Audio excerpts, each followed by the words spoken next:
Guia de estilo e instruções para a síntese de fala. Início das instruções. Você é um narrador, palestrante com voz potente, forte e autoritária.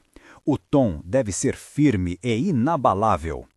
Este é o início da mensagem. Comece com energia total e um tom de comando, capturando a atenção imediatamente. The roses along the West Terrace were trimmed with the kind of care that betrayed someone who believed appearances could mend everything. Richard Whitmore crouched behind the clipped yew, pruning shears in one hand, a rough cap pulled low, the false stubble at his jawline itchy beneath his palm. From this vantage, the house looked like any other monument of careful taste. Pale marble, floor-to-ceiling glass that showed the clean geometric of a life curated for light.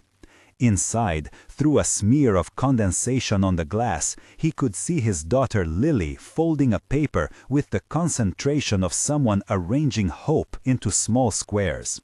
Near her, 2-year-old Ethan sat on the rug, chewing a corner of a stuffed elephant whose ear Sophia had tried to darn with invisible thread. Before the story begins, if you like character-driven dramas and want to see more like this, subscribe and leave a like. If this piece moves you, comment. Your voice matters. Stay with the whole story. There are things coming that need to be seen and said.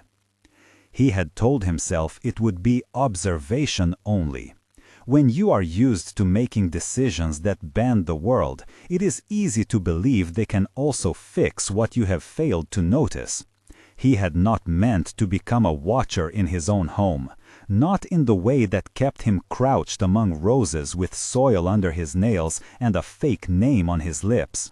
He had said the word gardener to the agency on a Wednesday, and on Friday a cheap beard and a uniform arrived in a cardboard box. When Javier had left, that professional laugh, the one that makes light of everything to keep the job clean, Richard had paid and kept quiet. Through the glass he watched Vanessa.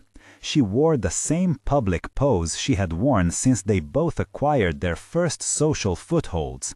A constitution of smile and neckline, every movement calibrated to be seen and admired. In the kitchen, her heels struck the marble like metronome taps. She lifted a plate without looking at the faces around her, the way a person lifts an object that has no history for them. The house hummed with hired help and small domestic rituals, but there was an undercurrent to the routine now, a taut line of silence pulled tight around the children. Lily had stopped humming. Ethan no longer reached for the marble side table that delighted him because a vase had gone missing, and someone said it was fragile, and fragile meant punishment in that house. Richard had missed the first sign because absence affords the luxury of explanation. He had been in meetings, in flights, in negotiations that made noises like storms and offered him fragile trophies. Companies, press releases, a podium, and he believed those were the things to be chased. Then Lily had stopped answering his calls with the childish ease that made his afternoons tangible. He had gotten a message from an office number forwarded by a neighbor. "She's been quieter," it said. We can get temporary protective orders if necessary, but you need to act with the kind of clarity that evidence will sustain. No theatrics. The world can be cruel, but the remedy is not. It was not the answer Richard wanted. It was the answer he needed. Still, the nights in the motel were a theater of argument with himself. He thought of his children's faces and backtracked through failures. Cancelled school plays, brief goodbyes at the garage with a hand at the child's hair, promises made and then deferred by deadlines. Guilt lived in small gestures, the untouched coffee mug on the kitchen counter that had his lipstick stain, the note lap-pinned under his shirt that read, "Pick up Lily at 3, because he had once, for a short, brilliant span, been present enough to keep paper promises. Guilt, he realized, had a rhythm that matched the house's ticking, and he could feel it even when he tried to numb it with work. Richard took the beard that first week like a sacrament of sorts. It scratched the line of his jaw and made people look past him. His uniform flattened him into the background. Being unseen in a room where one has always been seen gave him both shame and a strange clarity. He learned the house in peripheral glances, where the back stairs creaked, where the staff left their cups, which windows were wiped clean until the glass offered a second skin. He listened for the shudders of Vanessa's mood, an edge of flattery to someone present, a cold strip of disapproval to those who were not. Vanessa's cruelty did not erupt suddenly. It collected in small humiliations. She dismissed Lily's cakes as messy, and once, when Lily presented a handmade birthday card, she traced the drawing with the tip of a manicured fingertip and then dropped it into the trash without looking away. Lily's mouth made a small round O in consternation, the exact expression Richard had seen, captured finally through the glass. Later, when the house hummed with guests, Vanessa would hold the paper with the same kindness she bestowed on an ornament, approving in display, dismissive in origin. Sophia intervened in quiet ways that built into courage. When Vanessa tossed Lily's drawing into the bin by the marble island, Sophia waited until the room was redirected by a visiting charity worker's anecdote and then fished the paper out, smoothing it between calloused fingers before tucking it into Lily's desk. The paper smelled faintly of crayons and of the kitchen detergent that seemed to soak into everything. That small act, not an announcement, but a secret repair, lodged in Richard as proof that not all hands in the house were instruments of cold control. On a humid Thursday, he pocketed a small recorder and walked in under the day job of pruning dead rose tips. The device sat silent like a coin in his palm until the moment it began to press against his belt and make a low, steady hum he couldn't quite hear because of the traffic. The memory of that day, later, would come back to him not in the clarity of sound, but in the texture of shame. The way Vanessa addressed Lily in that voice that labeled children by their usefulness to her image. "You are too loud," she said without looking, and the word landed like a stone. Ethan, who never refused a game, buried his face in the elephant's flank and inhaled the scent of cloth and oil. Sophia moved between them and Vanessa like a breath and a shield, easing Lily out of the kitchen while attempting a joke that Vanessa flicked away.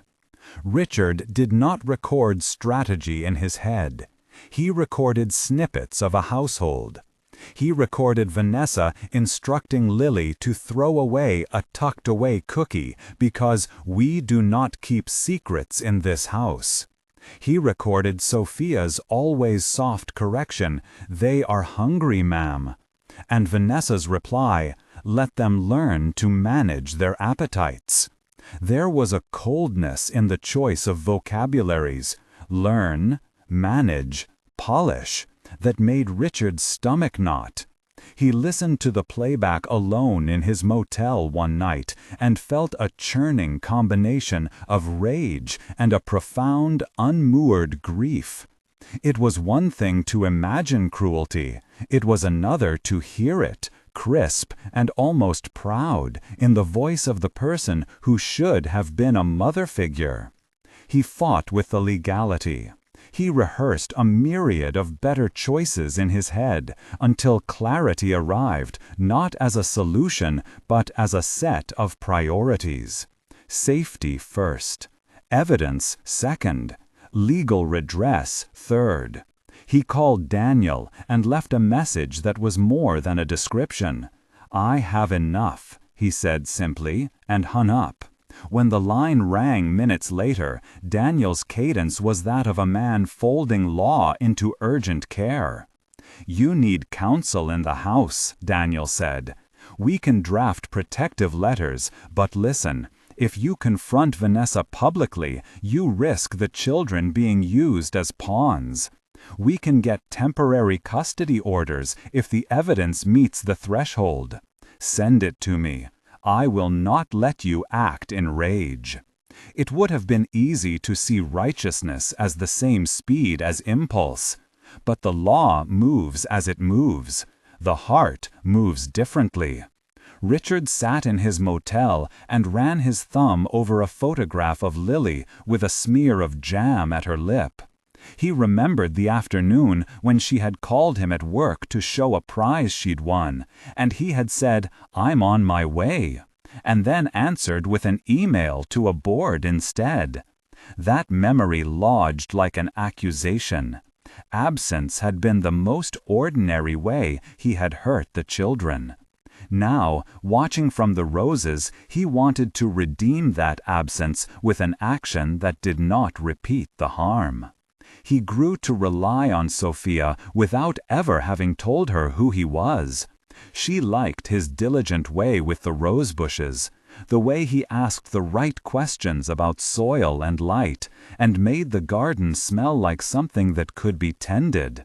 She had once, when their hands brushed over a loose leaf, looked at him as if evaluation were an intimacy, and asked, "Are you new here?" Richard considered what it would mean to be the kind of man who looked out for the people who cared for his children. He made one of the first true decisions he had made in months. He would not let Sophia stand alone. There were nights he wrestled with how much of himself to reveal. Javier, with his actorly ease, had been paid to be a friend who popped in with stories and an alibi when the agency needed cover. He was a safe, elastic presence whose profession was to inhabit other lives. "You need a narrative," Javier said once, leaning against the motel bathroom door with an amused half-smile. "People will accept a man with a rake. They will not expect the man with a checkbook to hide behind soil." "Then stay a man with a rake," Richard replied. He liked the metaphor more than the plan. The rake, the beard, the small trade of invisibility. He wondered which part would correct the larger ledger. He also knew how dangerous it could be to let the fever of rescue become a fever of spectacle. Daniel would patrol the legal borders. Javier would be a presence to explain phone calls and odd shifts. He would not, he promised himself, become the avenger. He would be the father who had failed and who now intended to rectify that failure within a framework that minimizes further harm. As small incidents continued, Richard collected them not as trophies, but as a case file for a different kind of truth. Not a truth of spectacle, but a truth that would let a court and a system act. There were evenings when he crouched in the mulch and listened to the house breathe, cataloging little things. He heard Vanessa instruct Lily to remove Ethan from the playroom because his laughter disrupted the mood. He recorded Sophia speaking softly to soothe a small back and forth about a missing stuffed elephant. He noted, in his head and then on paper in the motel, the precise pattern of erasures. Toys given away without discussion. Bedtime stories shortened as a form of correction. Praise used like a currency that could be withheld. When he finally sat with his recorder late one night and played back a moment where Vanessa's voice was molecularly cruel, not violent in the way a hand could be violent, but violent in the way a woman who considered herself above the mess of children could be, Richard felt something harden into resolve. This was not about revenge. This was about proof that could stand in a courthouse and hand a child back a slowing pulse of safety. He would not be a vigilante.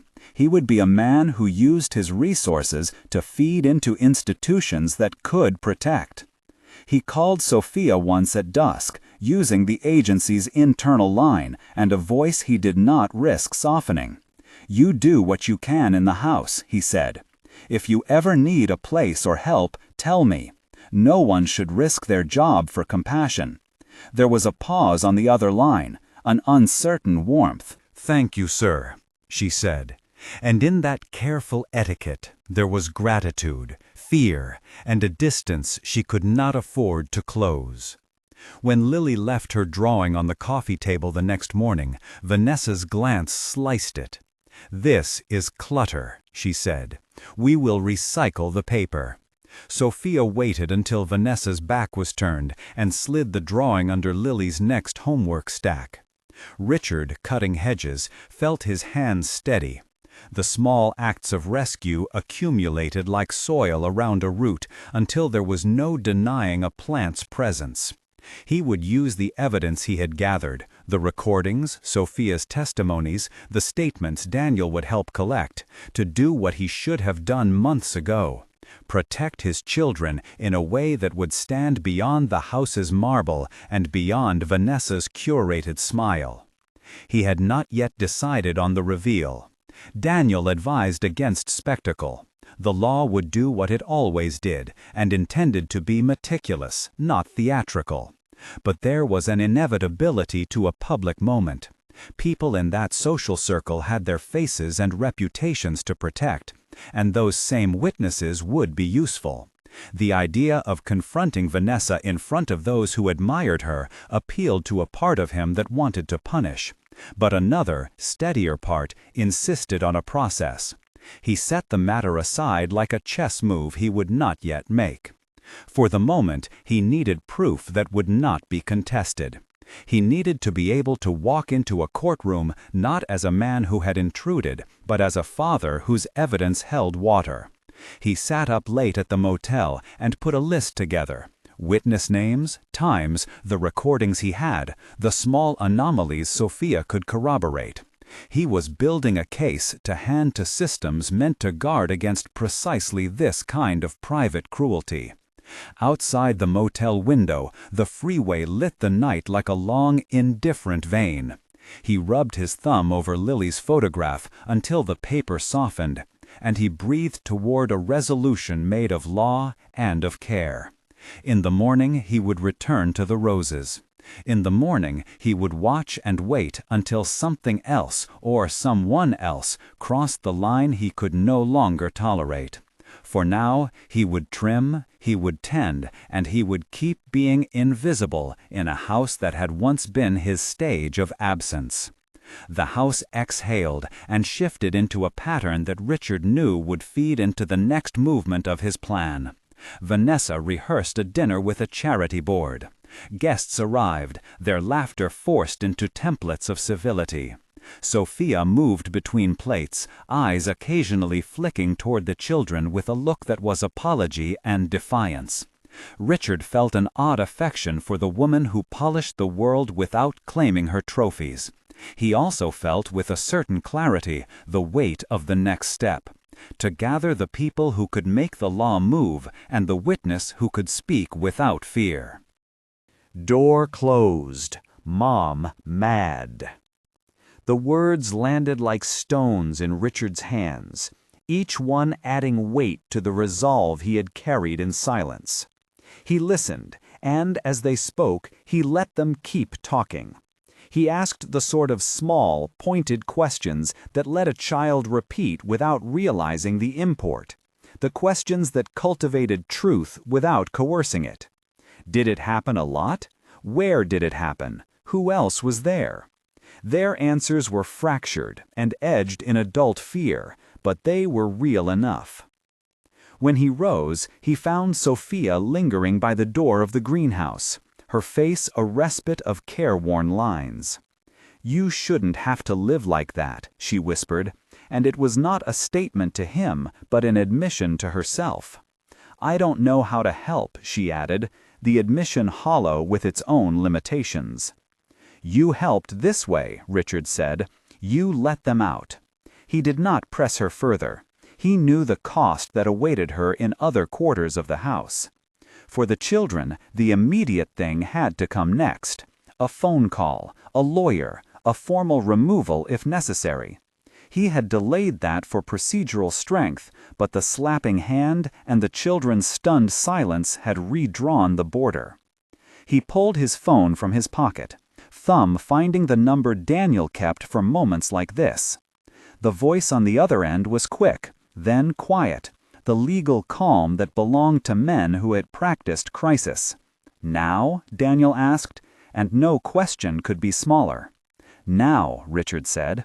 There was a steadiness in his answer that surprised him. "They're out. I have statements. I want you here. Bring—" He stopped because the list of what to bring was less important than the timing. "Bring yourself. Bring someone who can take statement.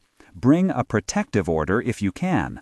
And, Daniel, bring a van." There was a rustle, a quick intake of breath. "I'll be there in 20, Daniel said. Richard closed his phone and looked at the two small faces waiting for whatever adults could do.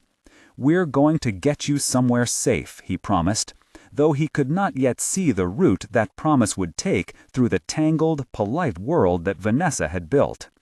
He reached for Lily's hand again and, with a patience that was now edged with purpose, led them back across the lawn toward the car.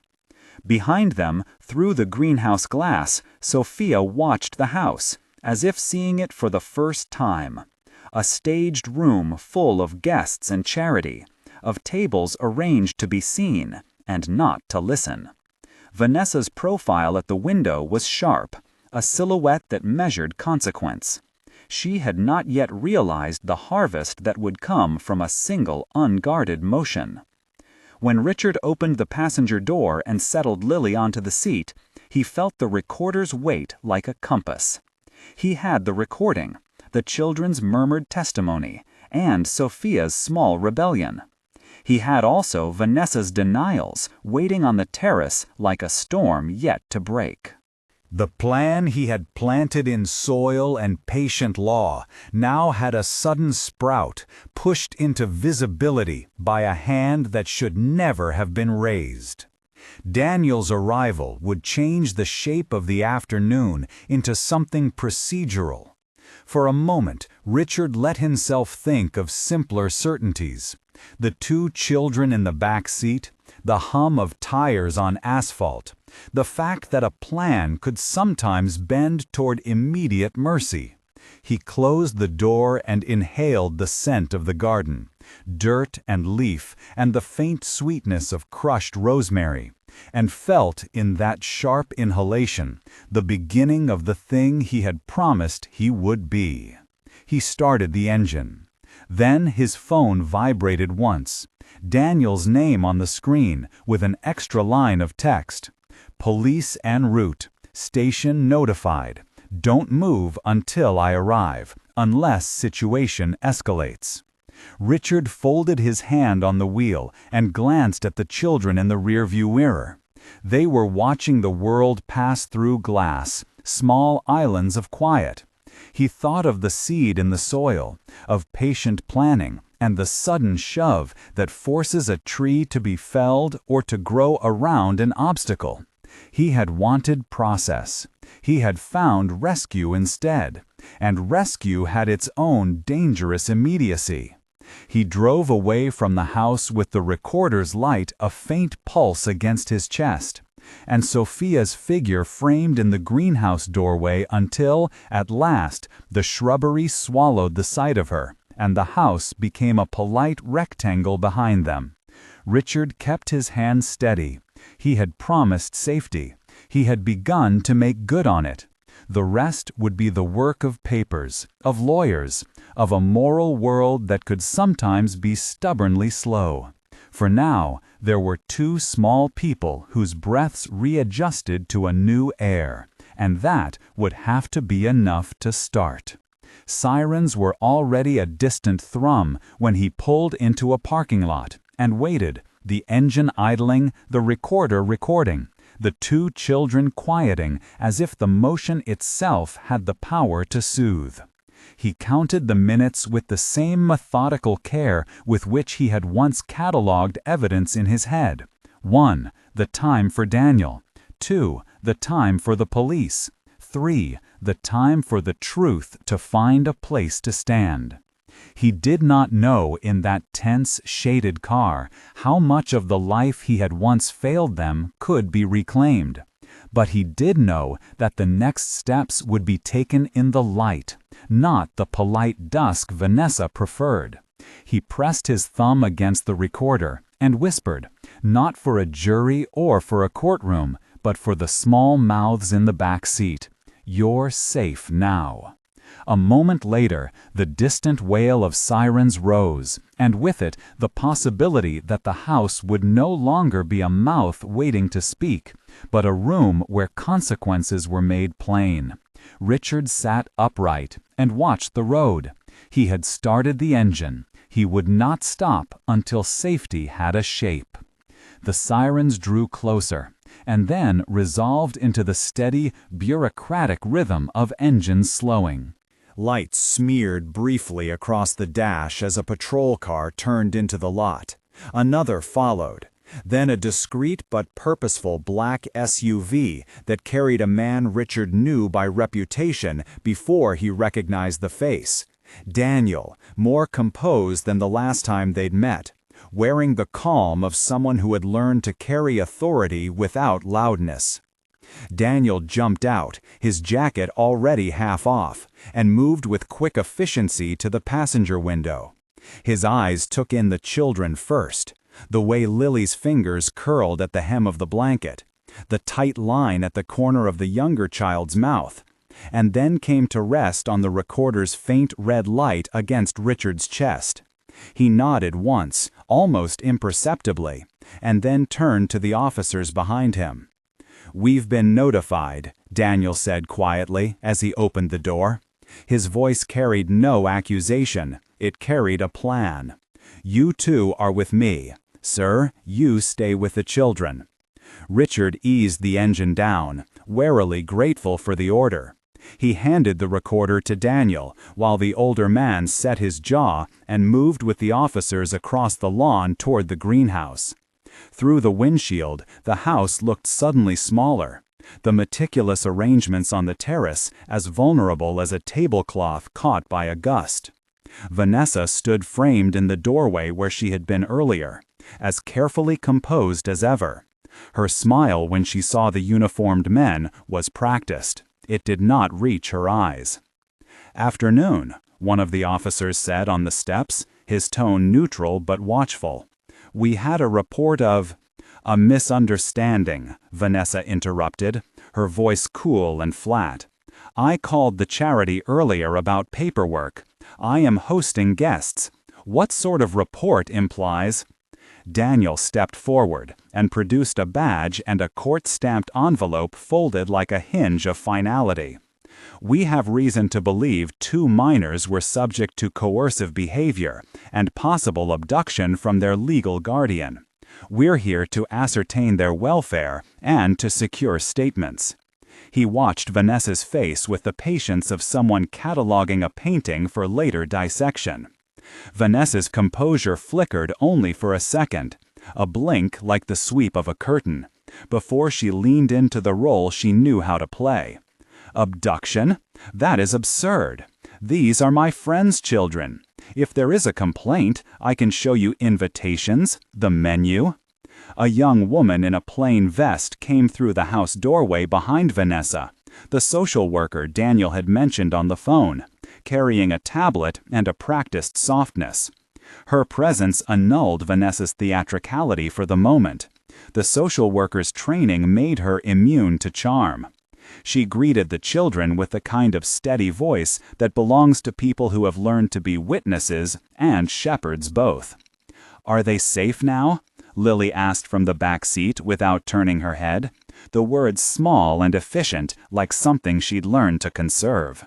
"You are safe," Richard told her again, though his own pulse had not yet found its normal mercury.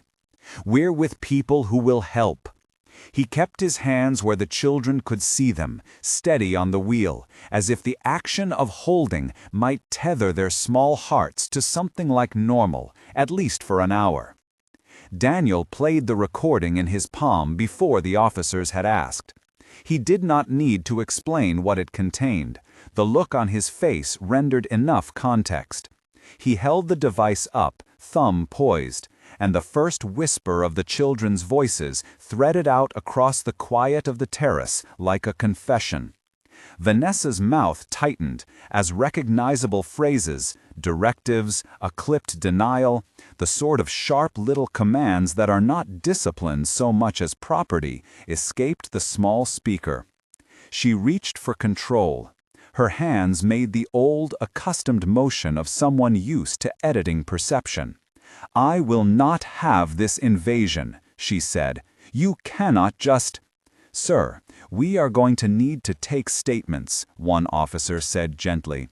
"If those children are connected to you legally, you can accompany us to ensure their safety while we sort this out." He tilted his head toward the line of evidence folding into view, the recorder, Sophia's presence in the doorway, the way Vanessa's guests had been arranged to watch rather than to interfere. Vanessa found new instrument, entitlement. "I will not be treated like a criminal before my guests." Her voice rose, the social mask sliding into pure indignation. The officers' faces did not blame her for it. They were used to indignation on the precipice of exposure. Daniel stepped closer and lowered his voice until it was only for her. "Miss Hargreaves, there are allegations. We are going to ask you to come with us to clarify them. If you resist, we'll have to take measures to ensure the children's welfare. There will be time to explain to your guests later." Her jaw gave a hard, fast motion. She had built a life on steps of social cognition and on people who interpreted her gestures as virtue. The terrace that had been designed to reflect charity now bore witness to a sudden vulnerability. She could not, in that moment, rewrite every face on the lawn, or the officer's ledger, or the faint, incriminating loop of sound from the recorder.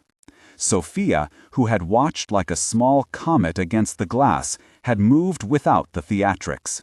She slipped from the greenhouse doorway and came down the path with the hesitant bravery Richard had seen earlier, steps that were less a parade than an approach. Her palms were shaking, her breathing was irregular.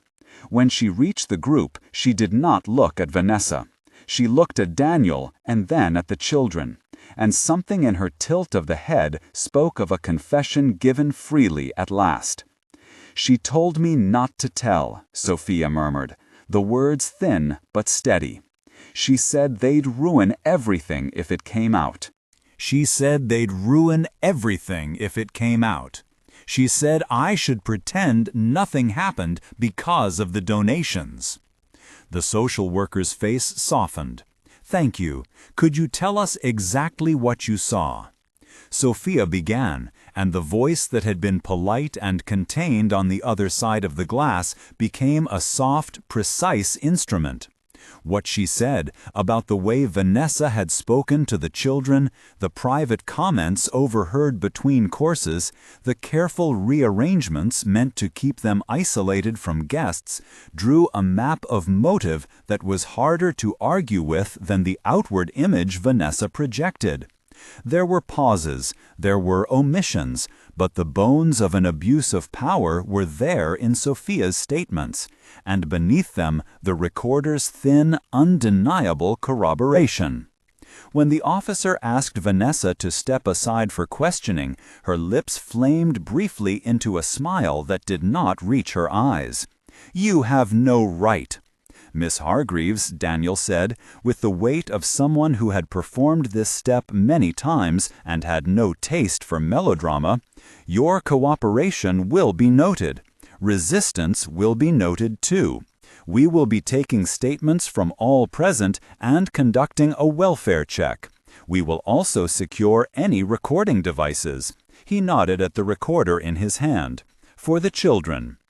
Vanessa's eyes flickered to the recorder, and something like a shadow passed over her carefully constructed face.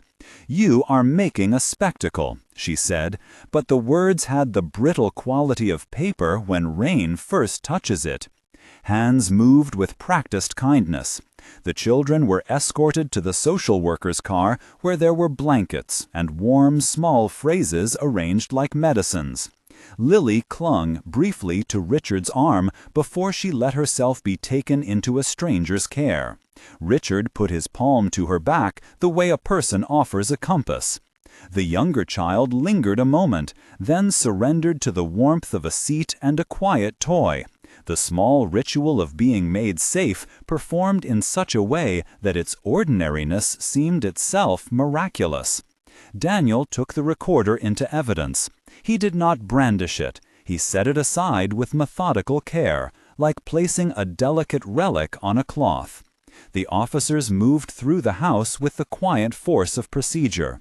They asked questions of guests, took names, made notes. Smartphones lifted like small altars of curiosity, then lowered again as the adults behind them realized that the story they had been present for would be translated by someone else. Law, custody, testimony. Vanessa stood at the terrace, the panorama of her reputation receding like a tide that had been held too long from its course. For the first time in days, perhaps, her hands were empty of choreography. She had cultivated an economy of shame-free gestures. Now she had to meet a ledger that had nothing to do with invitations or food. When the officer asked whether she understood the gravity of the situation, her answer was a thin, practiced defensiveness. "Everything here is above board," she said. "There will be an inquiry. People will see the truth."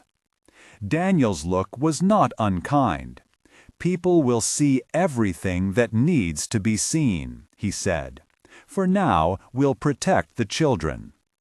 Richard watched until the children's car had pulled away, until the police lights retracted their color from the leaves and the house itself seemed to exhale into an altered shape. He thought of the months of patient patience he had spent assembling the case in his head, the quiet papers, the legal forms he had studied until words like custody and neglect no longer seemed abstract. He had pursued process because process insulated against the chaotic verdicts of rumor. He had hoped the law would be a scaffold. Instead, for the first time, it felt like a door opened. When the officers turned to him for a statement, he found his sentences efficient and measured.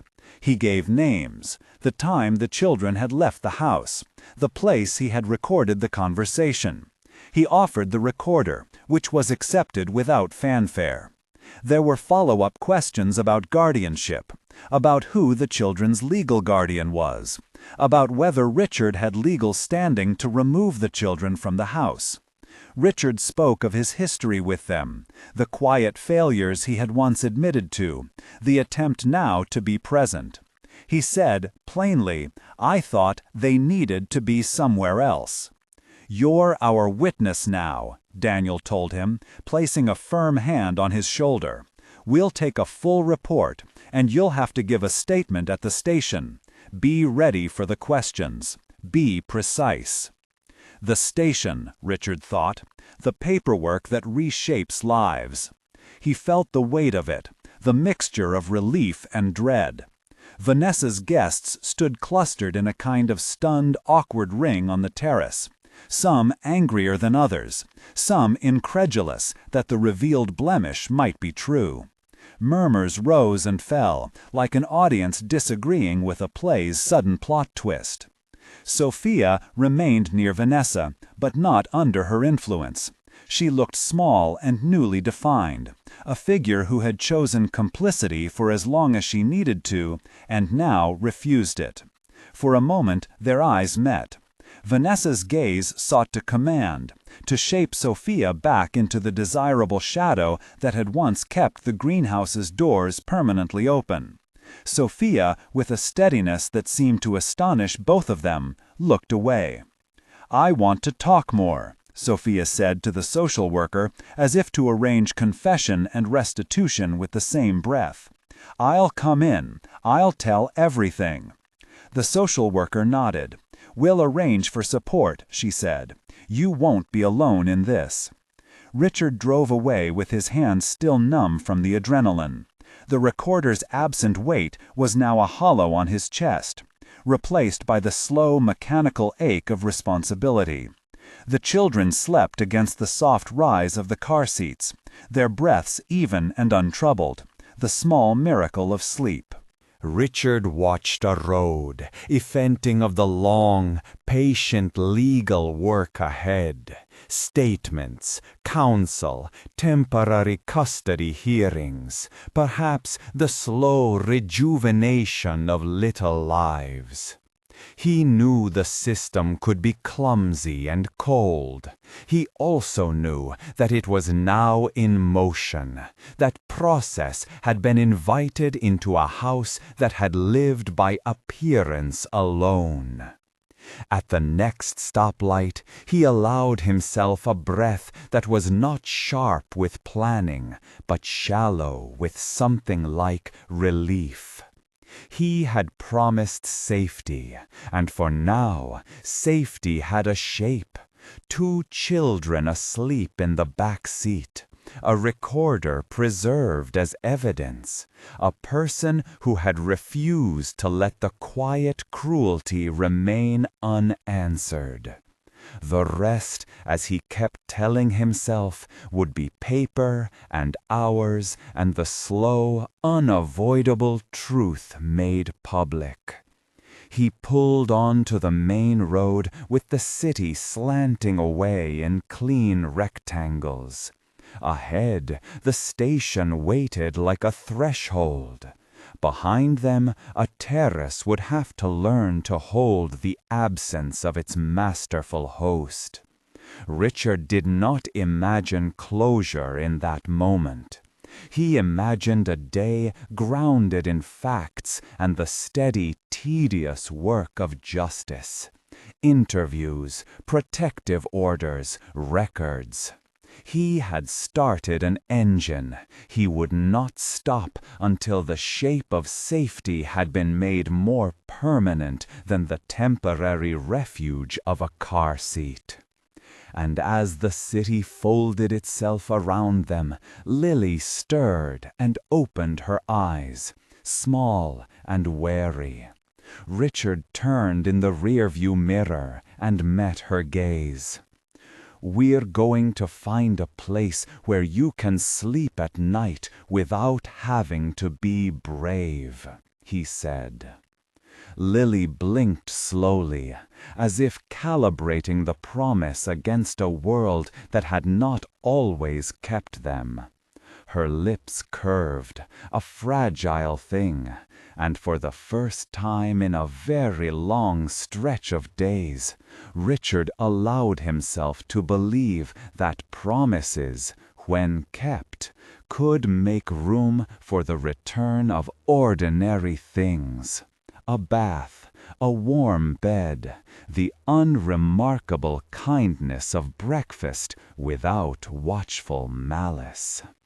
They drove on, and the city moved around them like a story that had turned a new page.